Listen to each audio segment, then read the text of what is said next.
Manny Pacquiao tinanong ng TMZ Sports kung sino ang gustong Hollywood actor kung isabuhay ang kanyang nakamit sa boxing at gawin itong pelikula. Pinili ni pambansang kamao Manny Pacquiao ang batikang aktor na si Mark Wahlberg dahil ito daw ay laging nanonood sa kanyang mga training sa Wildcard Gym. Nagumpisa ang pagbisita ni Mark Wahlberg noong 2009 sa Wildcard Gym na pagmamayari ni trainer Freddie Roach. Itong taon kung saan maglalaban si Manny Pacquiao kontra Hitman Ricky Hatton.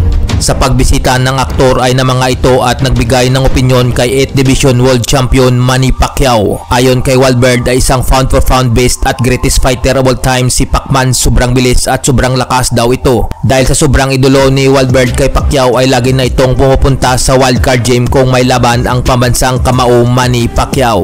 Patuloy pa ni Wahlberg sa tuwing tumutungtong si babaw ng luna si Pacquiao ay nakakaramdam din ito ng nerbiyos sa laban. Kaya itong mga rason kung bakit gusto ni Manny Pacquiao na si Mark Wahlberg ang magdadala ng kanyang buong istorya at gawin itong pelikula. Dagdag pa ni Pacquiao na matalik niyang kaibigan si Mark Wahlberg at alam na nito ang kanyang buhay. Si Mark Wahlberg ay gumanap na dati sa pelikulang The Fighter kung saan hango sa totoong buhay ng isang Irish boxer na si Mickey Ward.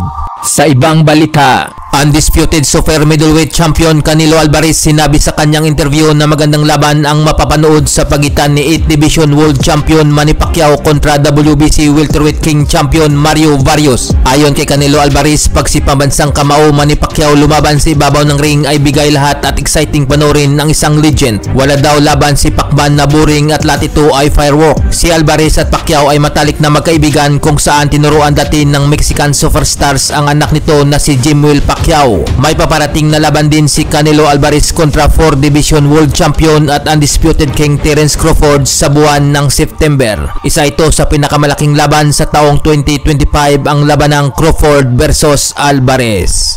Janril Casimiro undercard sana sa laban ni Manny Pacquiao versus Mario Barrios. Ayon sa source ay gustong tulungan ni Manny Pacquiao si dating 3 Division World Champion Janril Casimiro para bumalik ang karir nito sa boxing. Pati si MP President Shane Gibbons ay gustong makipag-ayos kay Casimiro. Ang kondisyon lang nila ay hindi isama ang kapatid ni Janril Casimiro na si Jason Casimiro. Mismo si Cuadro Alas lang ang mapupunta sa MP Promotions at wala nang iba pa. Pero dahil may pride si Janril Casimiro ay hindi niya ito tinanggap. Ito na sana ang pagkakataon para bumalik ang paglubog ng karir ni Janril Casimiro.